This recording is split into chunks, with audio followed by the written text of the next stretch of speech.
이스라엘 자손이 또 여호와의 목전에 악을 행하니라. 이스라엘 자손이 여호와의 목전에 악을 행함으로 여호와께서 모압 왕 에글론을 강성하게 하사 그들을 대적하게 하심에 에글론이 암몬과 아말렉 자손들을 모아가지고 와서 이스라엘을 쳐서 종려나무 성읍을 점령한지라.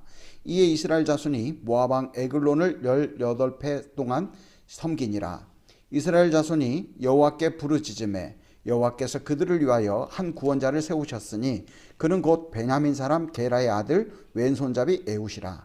이스라엘 자손이 그를 통하여 모압 왕 에글론에게 공물을 바칠 때에 에훗이 길이가 한 규빗 되는 좌우의 날성 칼을 만들어 그의 오른쪽 허벅지 옷 속에 차고 공물을 모압 왕 에글론에게 바쳤는데 에글론은 매우 비둔한 자였더라.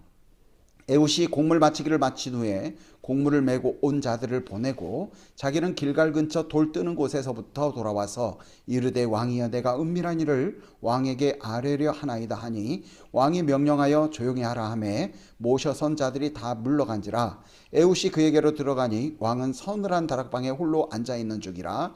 에훗이 이르되 내가 하나님의 명령을 받들어 왕에게 아뢰릴 일이 있나이다 하매 왕이 그 좌석에서 일어나니 에훗이 왼손을 뻗쳐 그의 오른쪽 허벅지 위에서 칼을 빼어 왕의 몸을 찌르매 칼자루도 나를 따라 들어가서 그 끝이 등 뒤까지 나갔고 그가 칼을 그의 몸에서 빼내지 아니하였으므로 기름이 칼날에 엉겼더라. 에훗이 현관에 나와서 다락문들을 뒤에서 닫아 잠그니라.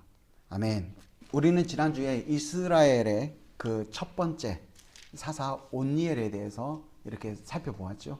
근데 이제 하나님께서 그 이스라엘 백성의 하나님이 되고 이스라엘 백성들은 하나님의 백성이 되는 그 내용을 가지고 가나안 땅으로 이렇게 이스라엘 백성들을 인도했습니다. 근데 이제 그들은 인간이라는 게 정말 죄로 전적으로 타락해서 이렇게 가만히 있으면 칼빈의 말대로 우상을 제작하는 마치 공장과 같은 그런 모습들이 여전히 이렇게 나타나는 모습들을 볼 수가 있어요. 그래서 우리는 그러한 내용들을 보면서 어쩜 이스라엘 백성들이 이렇게 어리석을까 이렇게 이제 생각할 수도 있겠죠. 그러나 그러한 모습이 분명 또 나의 모습이다라고 이렇게 생각하는 것들이 훨씬 더 우리의 신앙에 유익을 많이 준다고 저는 생각을 해요. 그래서 여전히 죄로 전적으로 이렇게 타락해서 온전히 서고자 하는데 설 수 없는 나라는 존재, 그런 존재를 하나님께서 사랑해 주셔서 독생자 예수 그리스도를 이 땅에 보내주심으로 말미암아 그 죄인됨을 깨닫고 예수님을 구주로 영접해 하나님의 자녀로 살아가게 해주시는 것이 얼마나 크고 놀라운 일인가.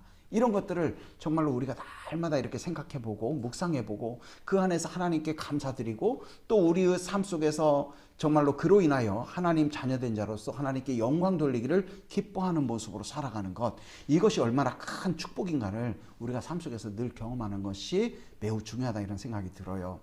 요즘 들어서 이렇게 이제 유튜브를 보면 연예인들이 간증하는 그런 내용들이 참 많이 나와요. 그래서 그들이 하나님을 믿지 않다가 때로는 불교를 믿다가 이렇게 돌아와서 그들이 이제 하나님과의 그런 어떤 그 뜨거운 관계를 유지해 가는 것, 그 다음에 그 관계성 속에서 스스로가 얼마나 연약한 존재인데 그 연약함을 하나님께서 지적하지 않으시고 품어주시면서 예수 그리스도 안에서 자신을 하나님 자녀 백성 삼아주시고 날마다 그 삶 속에서 이 견고한 믿음으로 이끌어 주시는 것에 대해서 정말로 감사하며 살아가고 있는 그런 모습들을 많이 이렇게 보게 되고 듣게 돼요.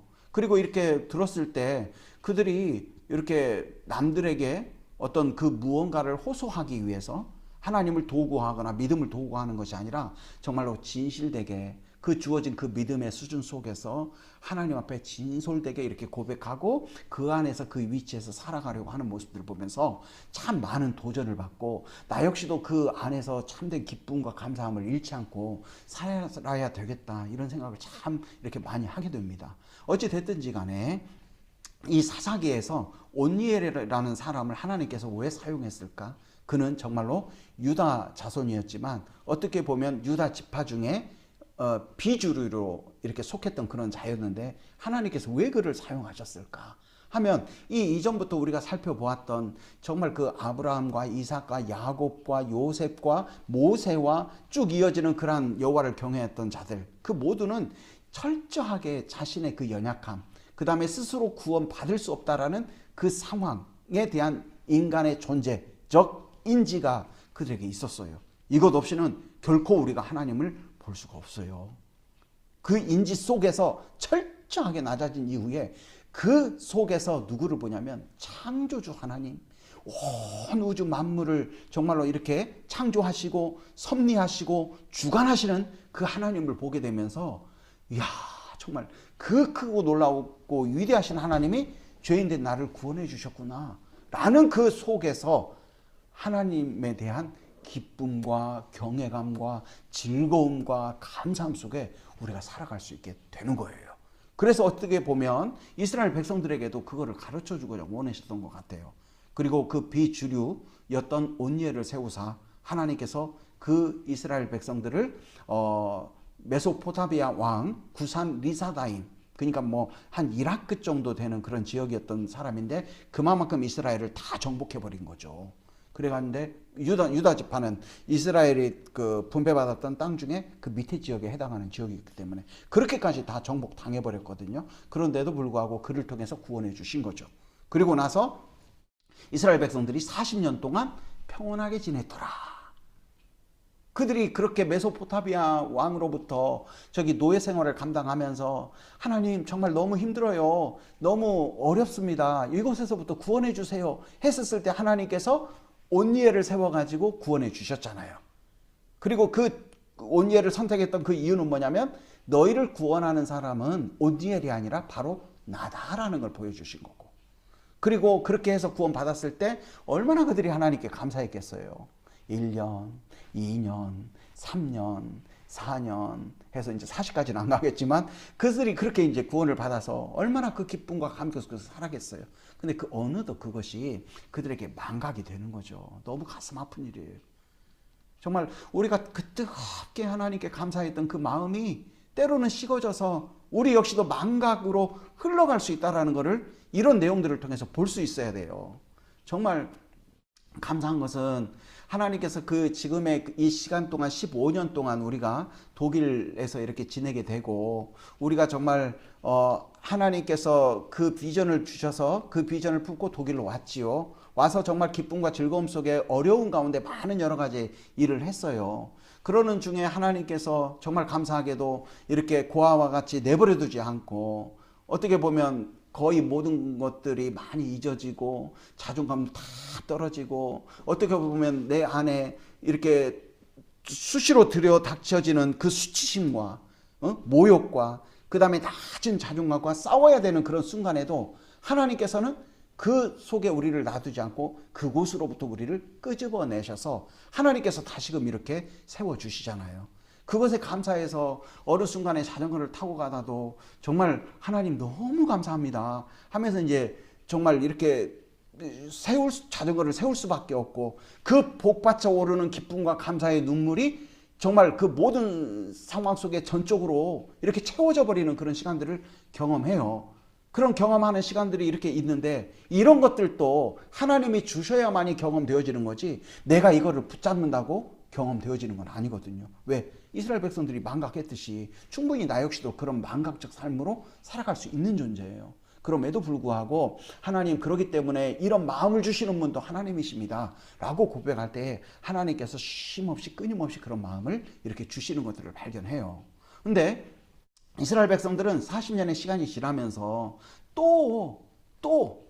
또라는 말이 나와요. 근데 이 또라는 것은 아샤프? 뭐 이렇게 히브리어라고 이야기하는데 그냥 우리는 그들이 다시 반복해서 또 우상을 섬겼구나 이렇게 생각할 수 있는데 뭐냐면 히브리어에서는 예전보다도 더 깊이 섬겼다는 거예요. 왜 그들이 바알들과 아세라들을 섬겼습니까? 그들은 단순히 우상을 섬기는 거 아니었거든요. 우상 행위를 그들이 행위했던 것 아니었잖아요. 뭐였어요? 바로 그들이 농사를 짓고 그 다음에 더 많은 이익을 얻고 그 다음에 자연재해로부터 피해를 받지 않고 이렇게 심었던 그 이상의 수확을 얻는 것, 그리고 보다 더 많은 수확을 얻기 위하여 그들이 바알들과 아세라들을 섬긴 거잖아요.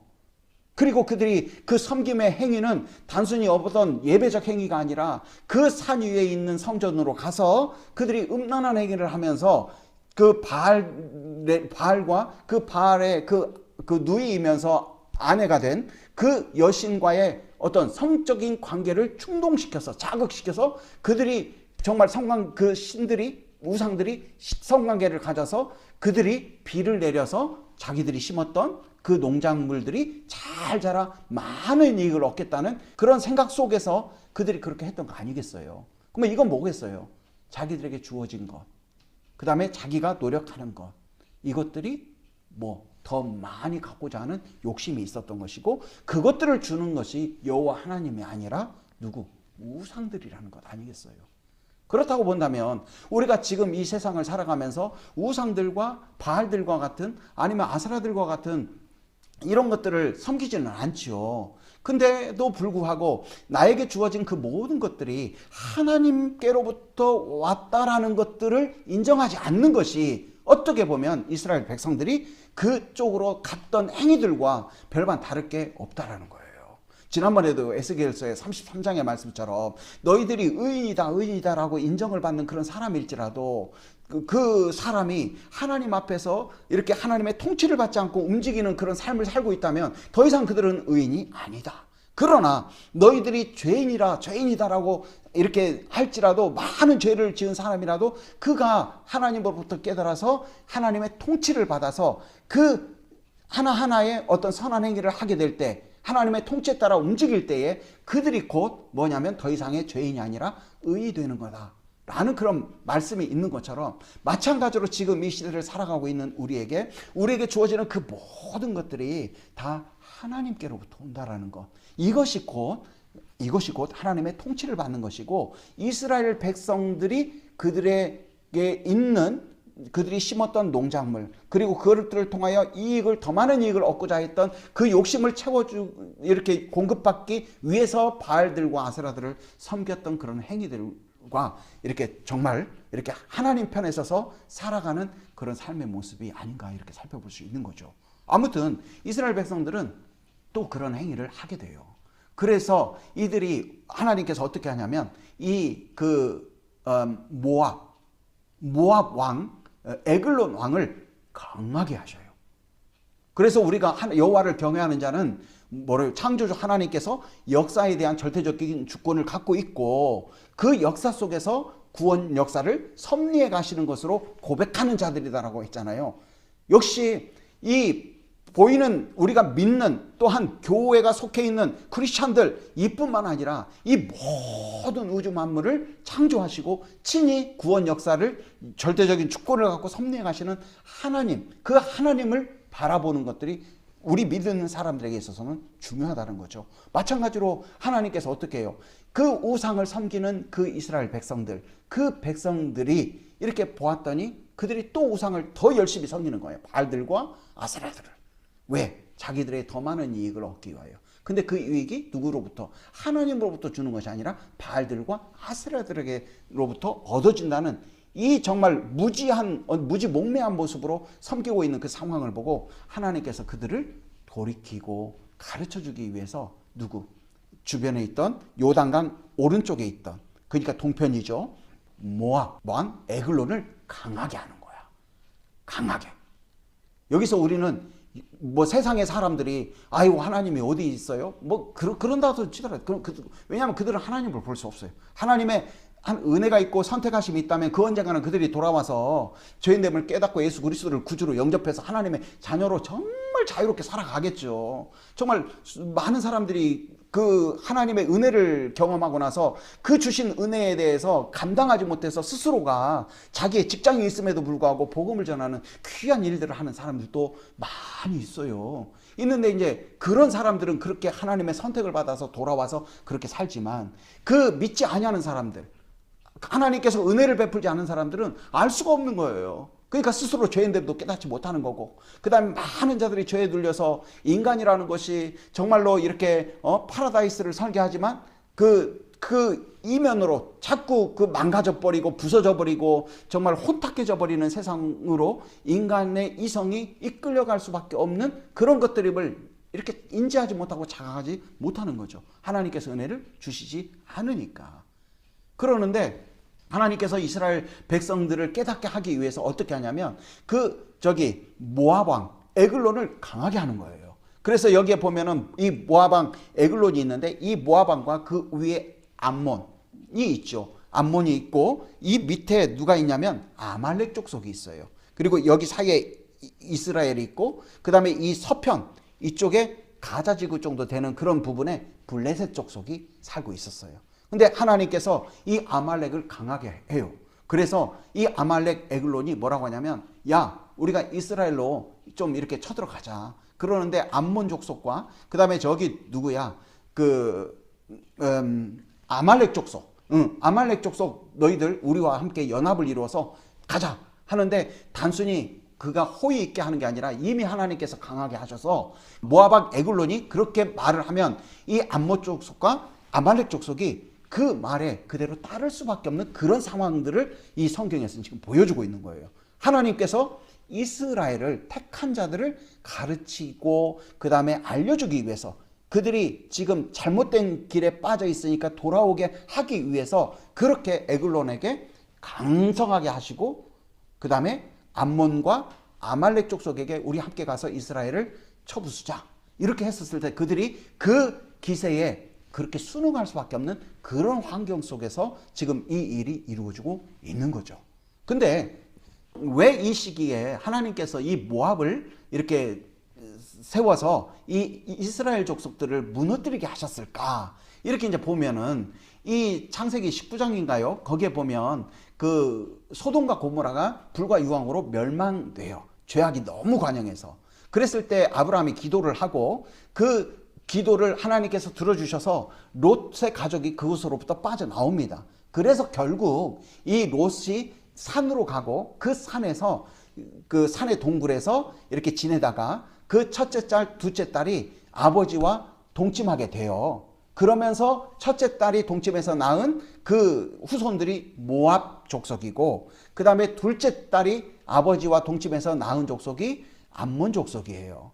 근데 이제 이들이 이스라엘 백성들이 이집트에 나와서 이렇게 그 가나안으로 들어가는 과정 속에 이들이 이스라엘 백성들이 좀 이렇게 도와주기를 구했는데도 불구하고 이렇게 이스라엘 백성들이 그 시간에 이렇게 가는데도 불구하고 이 모압 족속과 암몬 족속은 이스라엘 족속을 이렇게 먹을 양식도 주지도 않고 그들을 좀 이렇게 큐메어 돌봐주지도 않았어요. 근데 이것이 하나님께서 보시기에 악이었어요.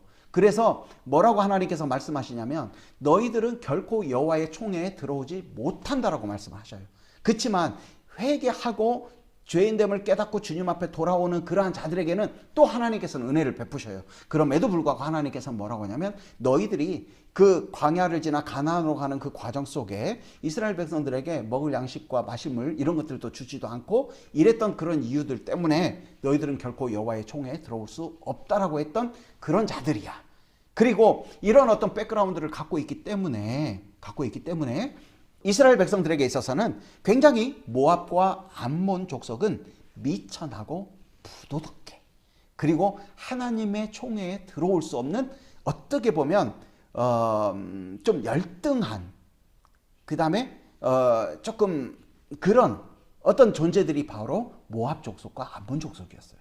근데 그렇게 생각했던 모압 족속과 암몬 족속 그리고 아말렉 족속도 마찬가지잖아요. 광야 생활을 해가는 그 과정 속에 그 르비딤에 있었을 때 쳐들어왔어요. 그리고 이렇게 이스라엘 백성들이 광야 생활을 쭉 하는 과정 중에 뒤에 이렇게 뒤처진 그런 사람들 막 괴롭혀서 그 사람들 거 빼앗아 먹는 아주 나쁜.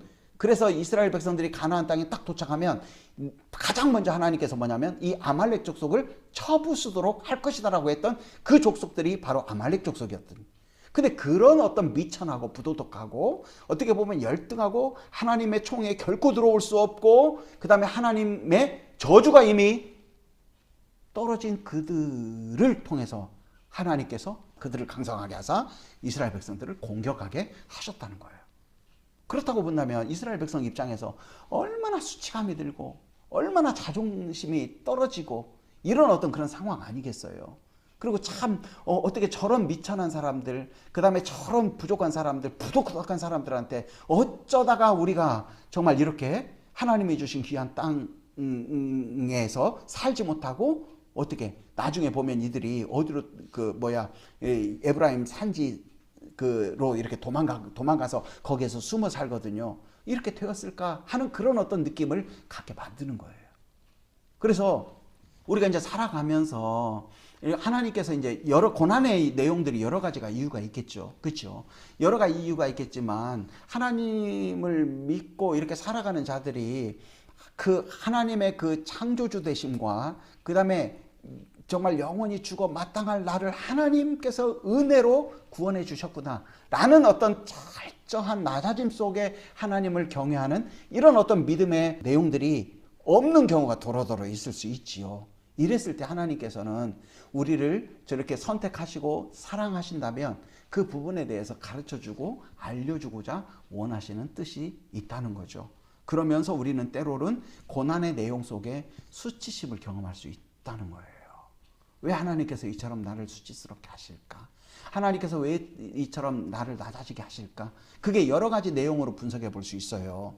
사탄이 우리를 넘어뜨리기 위해서 주는 것일 수도 있고, 또 어떻게 보면 하나님의 은혜를 더 크게 경험하게 하기 위해서 이렇게 나를 이렇게 낮추시는구나 이런 것일 수도 있어요. 그렇지만 또 어떤 경우에는 아직도 내가 하나님께서 원하시는 어떤 분량으로 이끌어가기 위해서 나를 하나님이 이렇게 낮추시는 것 아닌가? 이렇게 생각해 볼 수도 있는 상황인 거죠. 또 하나님이 주신 것을 어느 순간 하나님께서 주셨다 생각하지 않고 내가 얻었다라고 생각하면 하나님께서 우리를 사랑하시기 때문에 그 부분에 대해서 이렇게 연단시키시고 훈련시키는 부분일 수도 있다라는 거죠. 그러면 그거에 대해서 그런 어떤 낮아짐을 받을까봐 두려워하는 것이 아니라 그런 느낌이 딱 왔을 때 우리는 아이고 하나님 죄송합니다. 내가 이런 사람이군요. 하나님 용서해 주십시오. 하고 바로 주님께 달려가는 거.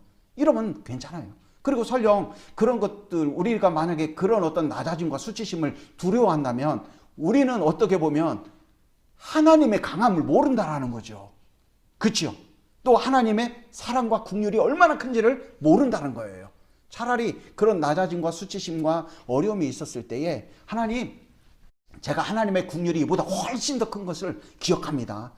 정말 이스라엘 백성들이 그렇게 넘어지고 자빠져도 그 과정 속에 넘어짐과 자빠짐이 결론이 아니라 그들을 구원해 주신 하나님이 결론이지 않습니까? 나는 그 하나님 믿습니다. 그렇게 나아가는 자들이 바로 이 시대에 정말 예수 그리스도를 구주로 영접해 성령의 내주하심 속에 살아가는 하나님의 자녀들의 모습이라는 거죠. 그렇기 때문에 우리는 그런 거 두려워할 필요 없어요. 그리고 설령 고난도 두려워할 필요 없고, 물론 그 안에 있는 사람들은 정말 어렵죠. 어렵지만 두려워할 필요는 없어요. 왜? 하나님께서 사사기를 통해서 보여주잖아요. 그런 이스라엘 백성들도 그렇게 해서 망해버리는 것이 아니라 다시금 세우시는 거죠.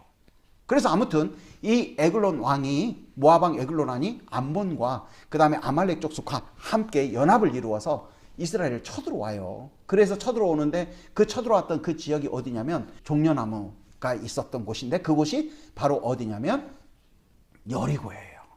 여리고. 그러니까 이 의미도 얼마나 커요. 가나안 땅을 딱 정복해서 그 땅이 바로 어디였어요? 여리고 아니었습니까? 근데 그곳이 상징적인 곳이었는데 그곳에 모압 왕 에글론이 암몬 족속과 아말렉 족속과 연합해서 요단강을 건너가지고 그 땅을 정복해버린 거예요. 그러니까 이제 그 땅에 있던 그런 사람들이 다 어디로 가냐면 숲속으로 도망가서 거기에서 이제 숨어 지내는데 이미 정복하고 이 연합군을 이뤘던 그 에글론 왕을 중심으로 해서 많은 사람들이 그 땅을 차지하고 그 땅에서 이제 살고 있는 거죠. 그리고 이스라엘 백성들은 그 왕에게 공물을 정기적으로 바치는 거예요. 그러니까 이것도 다 뭐냐면 하나님께서 무엇을 가르치고자 원하면 그 모든 것들을 주시는 분이 여호와 하나님임을 고백하고 설령 내가 있든 없든 이것이 중요한 것이 아니라 나의 삶은 하나님께서 지키십니다. 그리고 나의 삶은 모든 것은 하나님께로부터 옵니다. 이거를 정말로 고백하면서 기뻐하면서 설령 내가 없을지라도 하나님 이 없음을 채워주실 분은 하나님이십니다. 이렇게 고백하는 것. 또 오늘 의야가 기도했던 것처럼 정말 하나님 정말로 우리는 이렇게 먹는 것을 가지고 에너지를 얻긴 하지만 그래도 우리의 생명의 양식은 바로 주님의 말씀입니다 라고 고백했던 것처럼 그런 적극적인 고백을 하나님은 기뻐하시고 원하시는데 이스라엘 백성들이 그 하나님으로부터 떠나, 이게 하나님은 대충 생각하고 다신론 하나님도 섬기는 행위는 있었거든요. 그러니까 떠나 이 바알들과 이 아세라들을 섬기면서 자기에게 그 이익들이 그곳으로부터 온다고 생각하면서 섬기는 어리석은 그런 모습을 보였을 때 오히려 자기의 이익들을 빼앗기는 거잖아요. 빼앗기는 거야. 왜? 하나님께서 사랑하셔서 그들에게 가르쳐주고 알려주고자 원하셔서. 그래서 그들이 공물을 바쳐요. 공물을 바치는데 그런 과정 속에 이제 이들이 힘들잖아요. 힘드니까 이제 하나님 앞에 회개를 하는 거예요. 우리가 정말 잘못했다. 물론 이제 이 세대들은 40년이 지나면서 그 이전에 그 메소포타미아 왕 구산 리사다임으로부터 어려움을 당했던 이 세대들이 이미 다 이렇게 좀 지나고, 그 다음에 그 어린 시절에 그거를 보았던 세대들이 이미 이제 기성세대가 되는 거 아니겠어요? 그 상황 속에서 이 18년이라는 시간 동안에 어려움을 당하는 거예요. 그래서 이제 하나님께 기도를 하죠. 우리 좀 살려주십시오. 하나님 너무 힘듭니다. 어렵습니다. 이렇게 이제 기도를 하니까 하나님께서 에훗이라는 그 왼손잡이 사사를 세우는 거예요. 이 사람은 베냐민 지파였어요. 이스라엘 백성들 중에서 12지파가 있잖아요. 근데 그 지파 중에 가장은 아니지만 빈약한 지파로 속하는 지파가 누구였냐면 베냐민 지파였어. 근데 그 베냐민 지파 중에서도 왜 하필 왼손잡이인 거야? 근데 우리 성경에는 그냥 왼손잡이 이렇게 나오는데 히브리어 그 원문에 보면은 오른손에 장애가 있는 사람이야.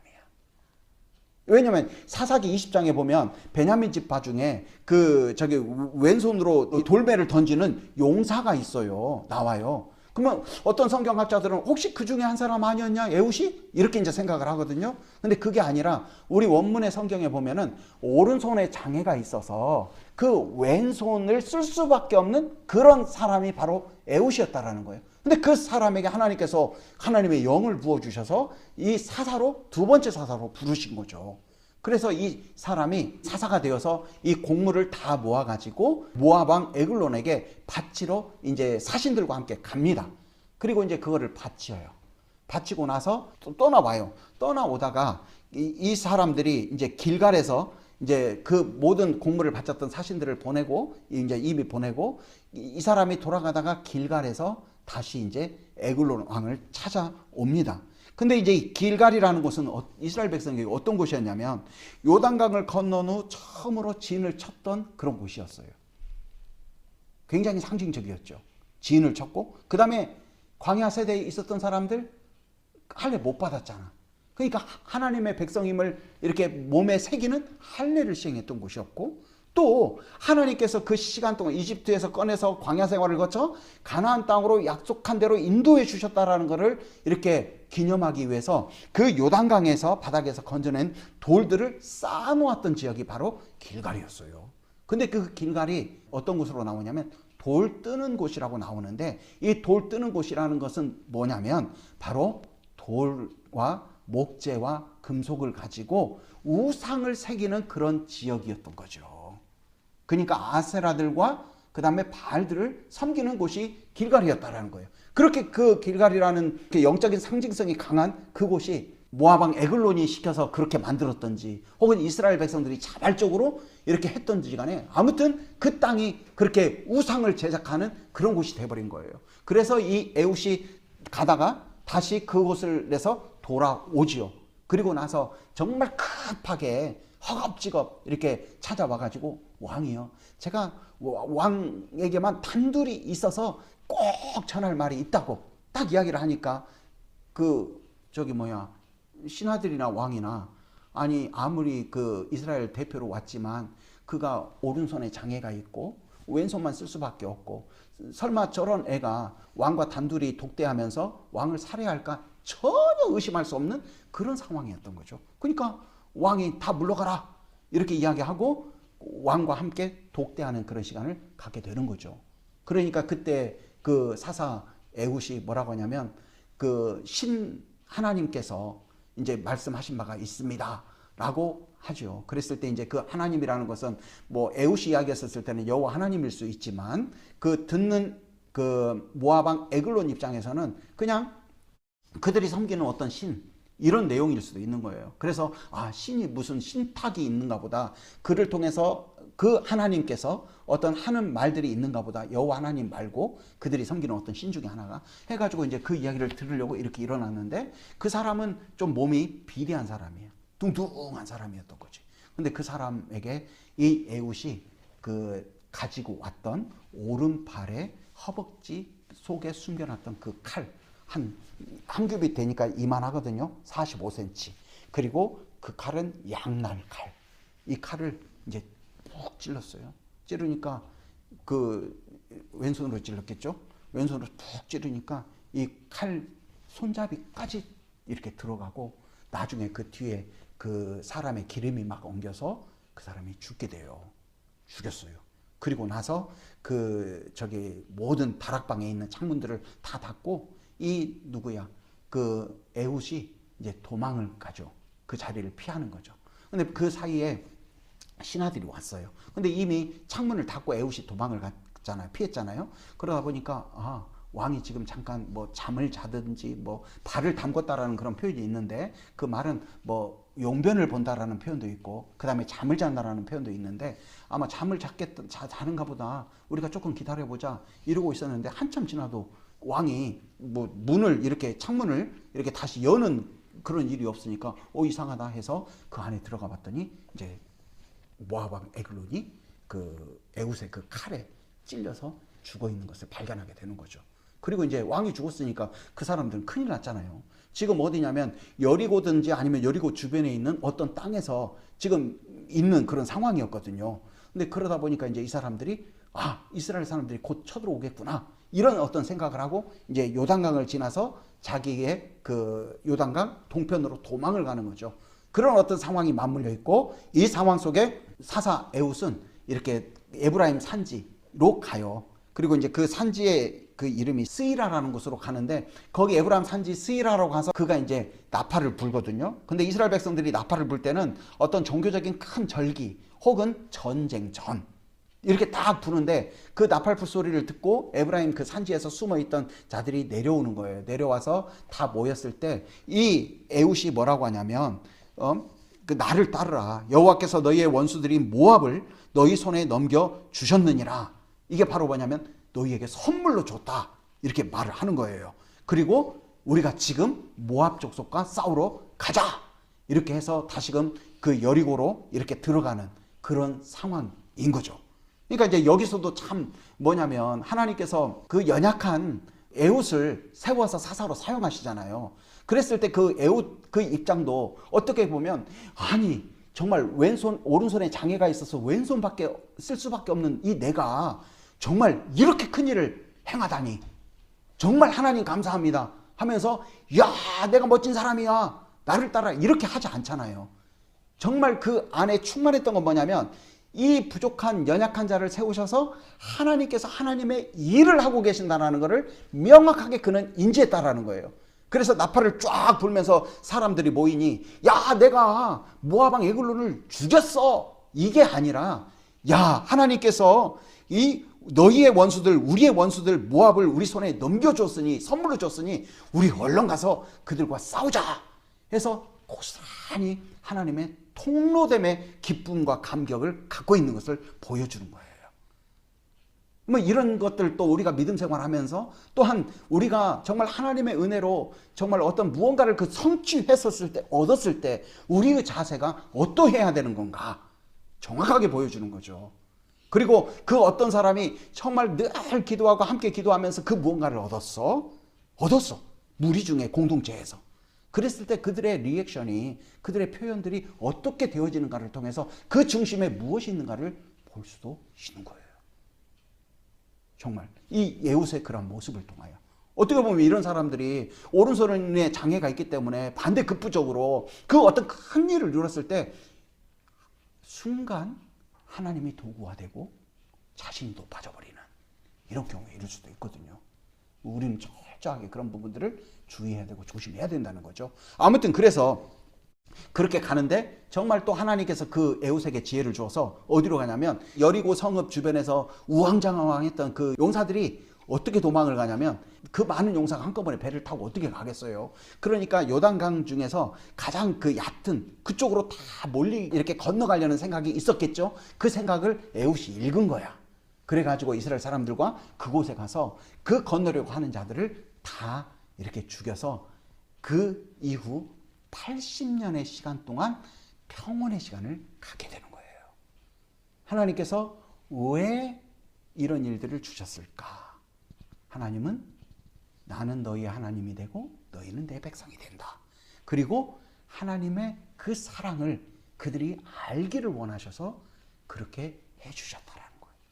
그리고 왜 에훗 오른손에 장애가 있는 그를 하나님께서 그 정말 수치심을 느끼고 자존감이 땅에 떨어지고 그 이후에 바닥을 파고 들어가는 그런 순간 미천하고 부도덕하고 하나님의 총회에 결코 들어올 수 없다라고 마치 저주를 미리 선고받은 그러한 자들로부터 침입을 받아서 정말 이렇게 자존감이 완전히 더 떨어지는 정말 수치스러운 그런 상황에 그들을 두셨는가?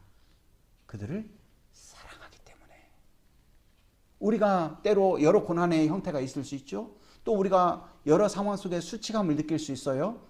왜 하나님께서 이런 것들을 나에게 주셨을까? 여러 내용들을 생각해 볼 수 있지만 그런 상황 속에서 우리는 하나님의 사랑이 더 크구나. 그 다음에 이것들을 경험하게 하시는 것은 곧 나로 하여금 하나님의 긍휼과 하나님의 사랑, 그 다음에 나와 더 긴밀하고 가깝게 있기를 원하시는 하나님의 강력한 열망과 의지가 지금 자리하고 있구나라는 것들을 듣게 된다는 거예요. 그리고 동시에 하나님은 능력 있는 사람도 쓰셔요.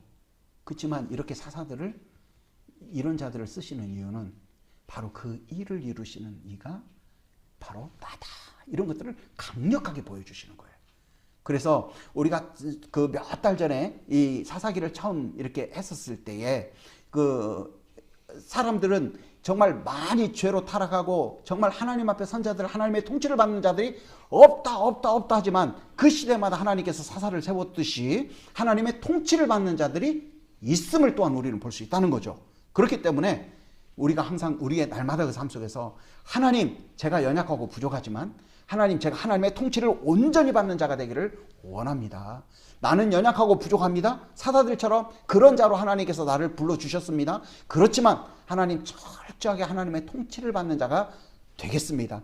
이 세상에 죄악이 관영하고 많은 사람들이 하나님을 안 믿는 듯 싶고 그들이 다 하나님을 믿었던 자들도 떠나는 것처럼 보일지라도 하나님, 정말 이 시대를 향하여 하나님께서 크게 외치는 나의 통치를 받는 자가 있다라고 말씀하시는 그 있다의 주인공이 바로 제가 되고자 원합니다 라고 강하게 이렇게 외치면서 주님 앞으로 나아가는 그러한 모습이 되기를 소망합니다.